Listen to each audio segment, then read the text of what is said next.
Bonjour à tous, alors aujourd'hui je vous propose développement limité d'un produit. Et ici, on va s'attaquer à exponentielle fois sinus x. Alors c'est des grands classiques, mais c'est toujours bien de faire les grands classiques pour apprendre un petit peu à manipuler tout ça. Donc la première chose à faire, quand on a le développement limité d'un produit, alors là on est sur un développement limité donc d'ordre 5, donc un DL5 en 0, la première chose à faire, c'est déjà de connaître les développements limités d'exponentielle et sinus. Alors, à quel ordre on en a besoin de ces développements limités? Alors, normalement, il nous faut un DL d'ordre 5 en 0 de chacun des deux. Mais en fait, ici, ça n'a pas changé grand-chose, vous allez voir, on a besoin uniquement d'un DL d'ordre 4 pour l'exponentielle. Alors, pourquoi? Regardons en fait le développement limité de sinus. Alors ici, c'est la formule générale. Donc il faut la connaître par cœur, ou au moins savoir comment on les écrit, sans forcément apprendre la formule. Le sinus, alors je vais vous donner le début. Alors, donc, quand on est en 0, donc au voisinage de 0, eh bien le développement limité, c'est x moins... Alors vous avez déjà que les puissances impaires. Effectivement, sinus est impair. Il y a une propriété qui dit qu'une fonction impaire a un développement limité qui contient que des puissances impaires. Donc on n'a pas d'x carré, on n'a pas de constante. Et ça va être important. On a donc ensuite une puissance impaire, et on divise par 3 factoriels. Et vous avez un moins, une fois sur 2. Dans la formule générale, c'est le moins 1 puissance n qui justement permet de régler ça. Ça veut dire qu'ensuite, on va donc avoir ici, donc, plus x puissance 5. Ça veut dire qu'on aura pris ici n égale 2. Donc il y a un plus sur, ici donc, eh bien, on va prendre 5 factoriels. C'est facile, le factoriel correspond à la puissance. Le suivant, si vous avez besoin d'aller plus loin, ça sera moins x7 sur 7 factoriels, suivi de plus x9 sur 9 factoriels. Vous voyez, c'est assez simple, on a toujours des factoriels dessous, et un moins, un coup sur 2. Et on commence à x. Voilà, si j'écris ça, alors c'est un petit taux de quoi? C'est à la fois un petit taux de x9, si vous vous arrêtez là, mais comme on sait qu'il n'y a pas de terme en x10, c'est un petit taux de x10. Voilà pourquoi dans la formule générale, on a toujours ici 2n plus 2 quand le dernier terme est 2n plus 1. Alors nous ici, pourquoi est-ce que je vous ai dit qu'on n'aurait pas besoin d'un développement limité de l'exponentielle à l'ordre 5? Eh bien parce que quand on va demander donc le développement limité d'exponentielle sinus x à l'ordre 5 en 0, on va donc multiplier par un développement limité d'exponentielle et par un développement limité de sinus. Alors sinus, on va le prendre à l'ordre 5. Alors quand on prend sinus à l'ordre 5, autant l'écrire à l'ordre 6. Je vous ai expliqué pourquoi.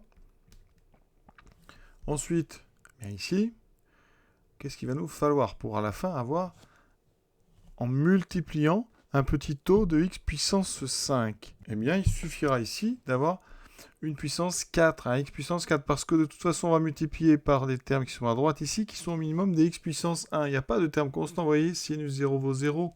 Et donc ici, eh bien, on va tout simplement prendre un dl de l'exponentielle d'ordre 4. Donc on va faire 1 plus x2 sur 2 factoriels, donc x sur 2, plus x3 sur 3 factoriels qui vaut 6, plus x4 sur 4 factoriels qui vaut 24. Et on s'arrête là. On prend uniquement un dl d'ordre 4. Et donc en multipliant, vous voyez qu'on n'a pas besoin d'un développement à l'ordre 5. Et donc on a un développement ici à gauche à l'ordre 4, ici à droite à l'ordre 6. On aurait pu mettre un ordre 5, c'est pas obligatoire forcément d'avoir un 6. Et quand on multiplie, quelle est la règle? Quand on multiplie les deux DL, on va multiplier les parties régulières. Donc je vais les mettre ici en bleu. On va multiplier ces deux parties et on va conserver que les termes de degrés inférieurs ou égaux à 5, puisque je veux un DL d'ordre. On est parti. On commence par les constantes. Si on a, alors ici, à gauche, il y a un 1, à droite, il n'y a pas de constante, donc on n'aura pas de constante. Ensuite, les puissances, enfin les termes en x. Alors, les termes en x, on a ici le 1 qui va multiplier x, donc un terme en x, j'ai x. Ensuite, il n'y en aura pas d'autre, parce que x ici va commencer à x2. On s'attaque donc au terme en x2. Alors, les termes en x2, venant du 1, on n'en aura pas. Venant du x, on aura x fois x. Donc, on a x2, et on voit qu'on n'en a pas d'autres. Ensuite, les termes en x3. Alors, on a ici une fois moins x3 sur 6. Donc, ça fait moins x3 sur 6. Et on n'oublie pas, c'est qu'après, Donc ce x n'en amène pas. Par contre, ce x2 sur 2 va en amener un en se multipliant par x. Donc on a donc plus x2 fois x, donc x3 sur 2. Les termes en x4. Le 1 ne m'en amène pas. Le x va m'en amener 1. On a ici moins x4 sur 6. D'accord? Ensuite, le x2 ne m'en amène pas. Le x3 m'en amène 1. x3 sur 6 fois x, ça fait donc plus x4 sur 6. Ensuite, x4 ne m'en amène pas. Maintenant, on s'attaque au terme en x5. Ici, on a une fois x5 sur 120. Donc, on a x5 sur 120. Ensuite, ce x ici ne m'en amène pas. Ce x2 va m'en amener en se multipliant avec le x3 sur 6. Ce qui me donne moins. Donc, x5 sur 12. Ensuite, le x3 ne m'en amène pas. Par contre, le x4 ici va se multiplier avec le x. Ça me fera plus x5 sur 24. Tout le reste me donnera des puissances supérieures strictement à 5. On va donc les tronquer. On ne les écrit pas. Et ensuite, on a donc plus petit o de x5. Alors, certains vont me dire, mais il n'y a pas de petit o de x5. Eh bien, si, il y en a. Et qu'en fait, vous ne les voyez pas. Par exemple, si vous prenez x3 fois x3 sur 6, ici, ce terme, eh bien, c'est donc du x6, donc c'est moins x6 sur 36. Eh bien, ça, c'est un petit o de x5. Parce que vous pouvez l'écrire. Ici, x5 multiplié par moins x sur 36. Et moins x sur 36, ça tend bien vers 0. Quand x tend vers 0, c'est donc notre fonction epsilon de x qui permet de dire que ça, c'est un petit o de x sur de x5. Effectivement, moins x6 sur 36 divisé par x5 tend bien vers 0. Donc, ceci est bien un petit o de x5. Vous voyez que tout le reste, en fait, sera des petits o de x5. Et donc, on a terminé. Après, il n'y a plus qu'à regrouper, à réduire la partie régulière qu'on a devant nous.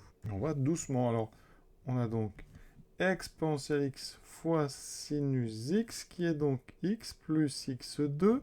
Les termes en x3, alors il faut aller doucement. On a 6 et 2, je multiplie donc ici par 3. Donc j'en ai moins 1 plus 3, ça fait donc 2 sur 6, il me reste un tiers. Donc plus x3 sur 3. Ensuite, les x4 disparaissent.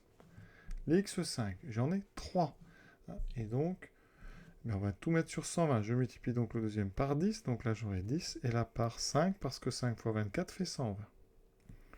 Des x5, j'en ai donc, on divisera par 120. Et on a 1, plus 5, 6, moins 10, moins 4. Moins 4 sur 120, ça fait donc 1 sur 30. Plus, donc, petit o de x5. Et voilà donc notre développement limité à l'ordre 5. Alors on va le vérifier, je vais utiliser pour ça GeoGebra, vous allez voir, c'est très pratique. Juste des petites remarques avant de terminer. Donc important, il n'est pas nécessaire d'avoir un développement donc, de l'exponentielle à l'ordre 5, parce que, ici, le développement du sinus commence par un x. Donc ça peut vous aider, parce que parfois c'est difficile d'avoir le cinquième terme. Alors pour l'exponentielle, on ne le connaît pas comme, mais pour d'autres fonctions, ça peut être difficile. Donc si vous avez ce genre, une fonction un petit peu compliquée fois du sinus, c'est bien, vous pouvez vous permettre d'aller un petit peu moins loin dans le développement de du premier facteur. Ça, c'est intéressant. Ensuite, ici, vous voyez, j'ai mis un petit taux de x6, parce que pour le sinus, on peut se permettre, mais ce n'est pas nécessaire. On aurait pu rester ici sur un petit taux de x5. C'était tout aussi juste. Voilà.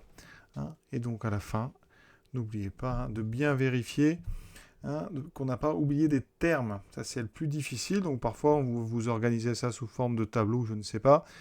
Il faut réussir vraiment à trouver une façon de ne pas en oublier. Parce que c'est assez fréquent qu'on en oublie. Ici, vous voyez, si vous regardez, il y a 15 facteurs. Il y a, 5 fois 3. Oui, il y a 15 facteurs dans nos produits de partie régulière. Donc, on peut en oublier. Donc, allez-y doucement.